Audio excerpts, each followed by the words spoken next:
1991, I served in an armoured brigade in Germany. Completely hollow. Half the kit didn't work, half the people.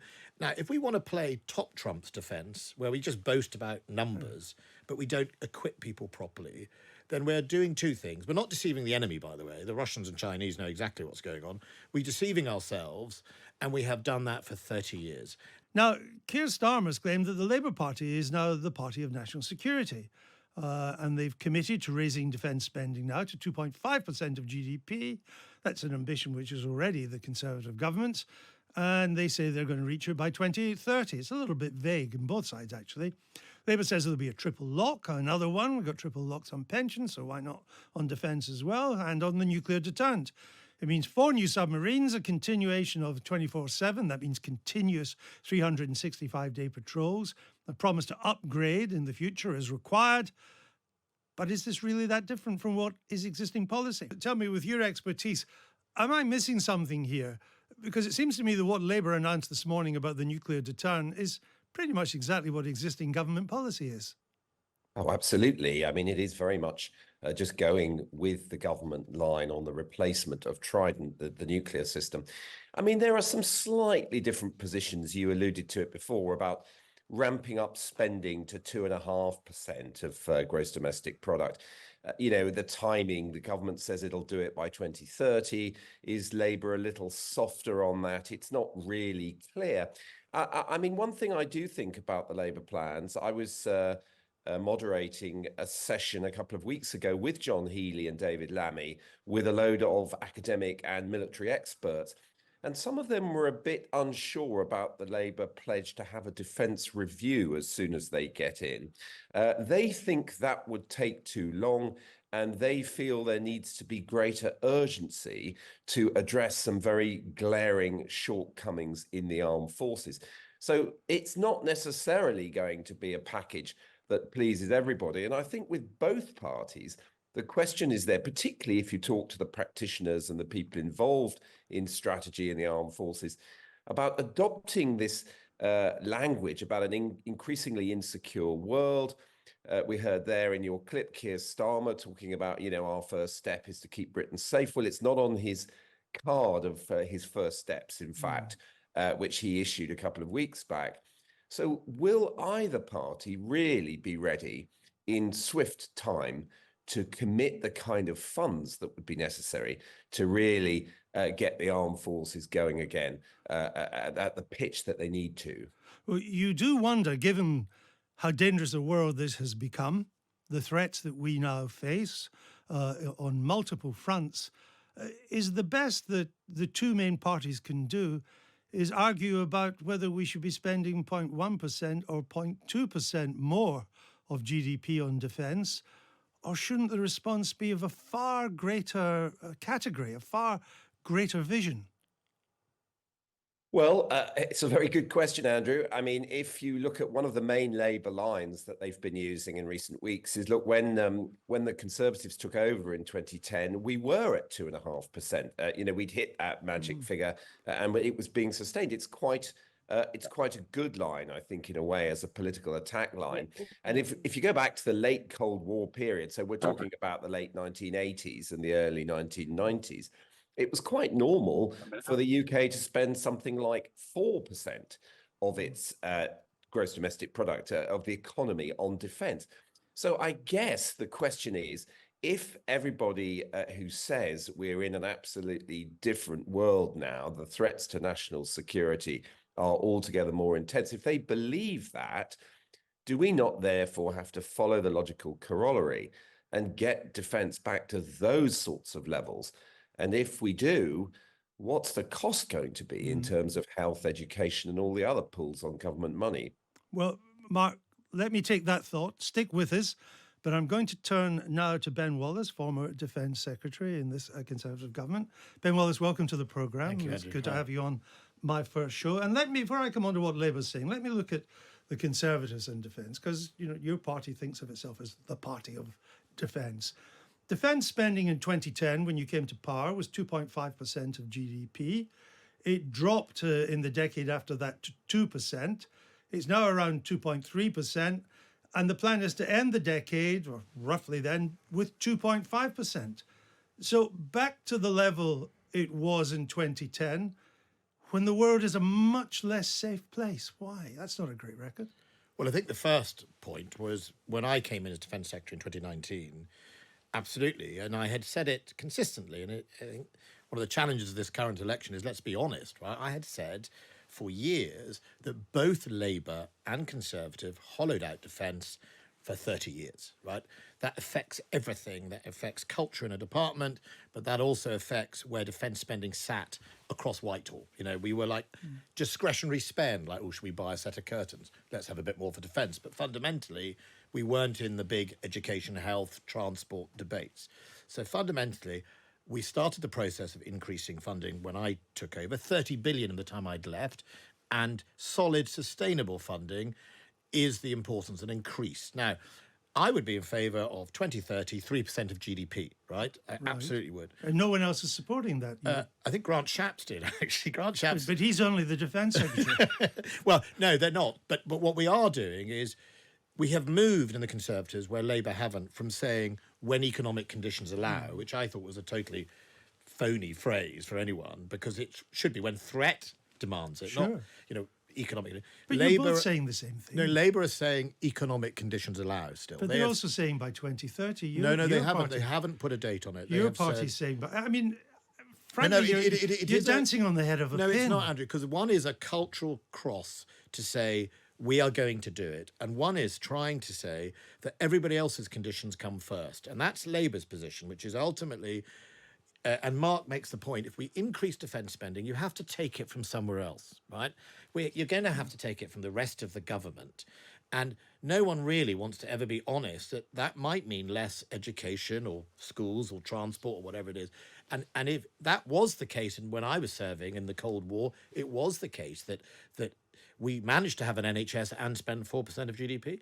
So we have to get back to a stage where we recognise there is a threat, and culturally all governments of all colours have to invest in defence and stop playing, and I think you'd agree with this, with semantics and heads of pin, and get on with it. But even if you do get on with it, you can't just build a frigate in a year. So you do have to have a sustainable rise of the funding.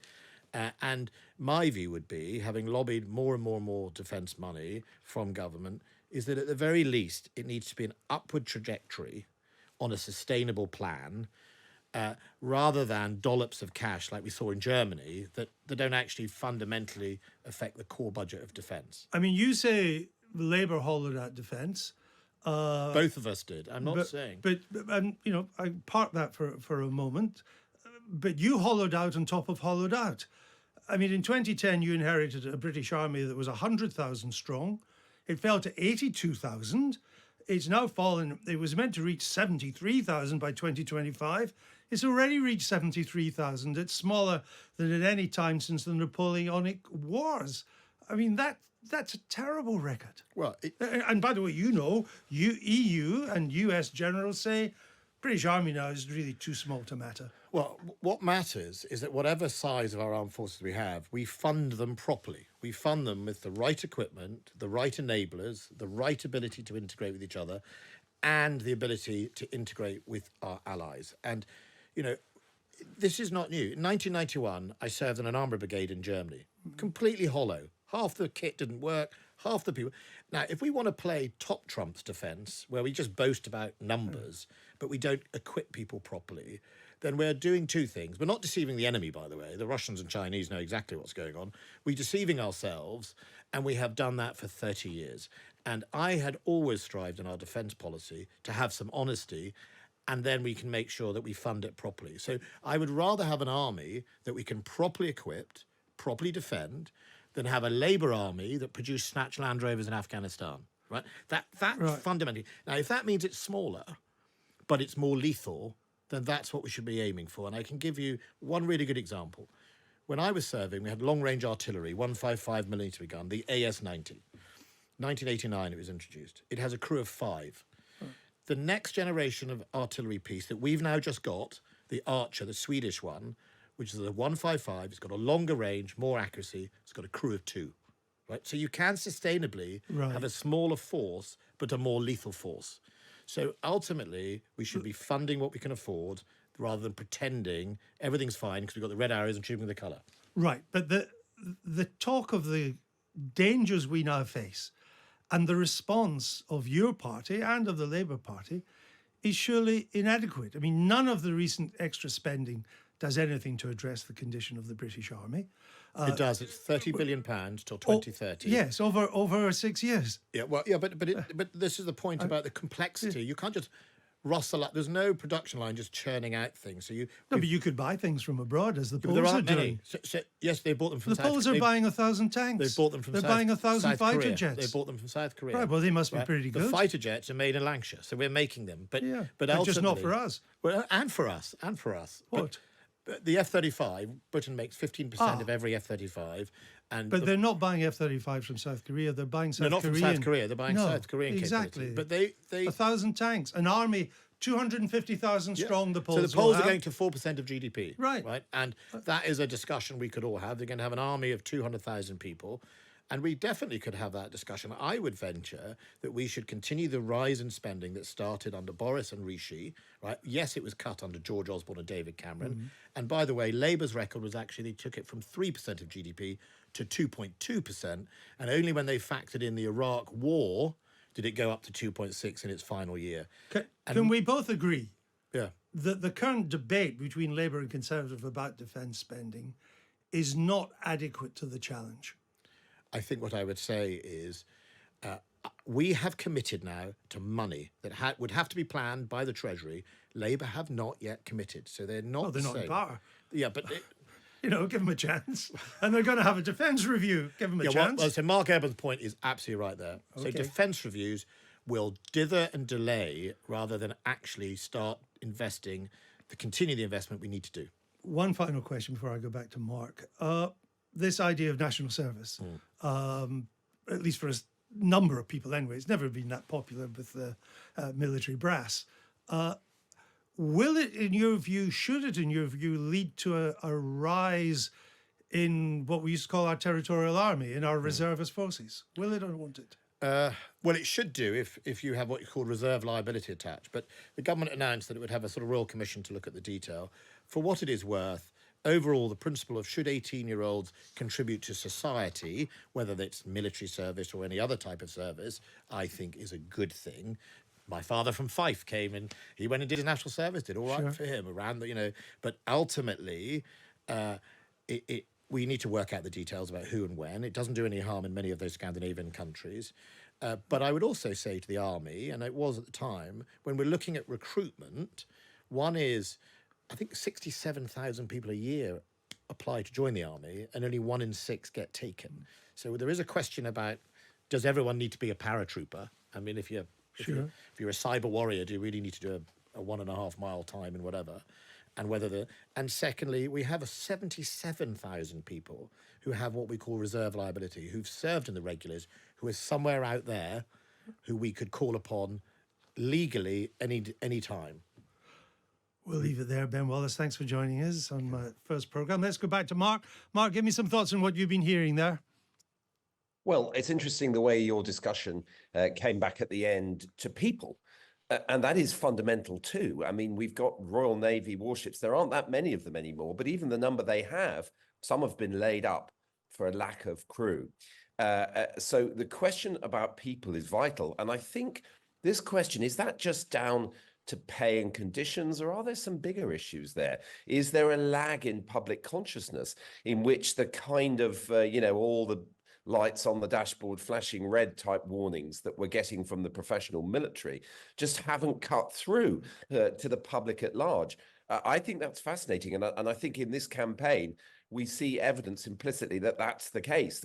When the whole argument is about how quickly you go from whatever we are now, 2.2 to 2.5%, that's not going to make a huge difference. It's basically going to fund the existing program. I've got one final question for you, Mark. It's quite an important one.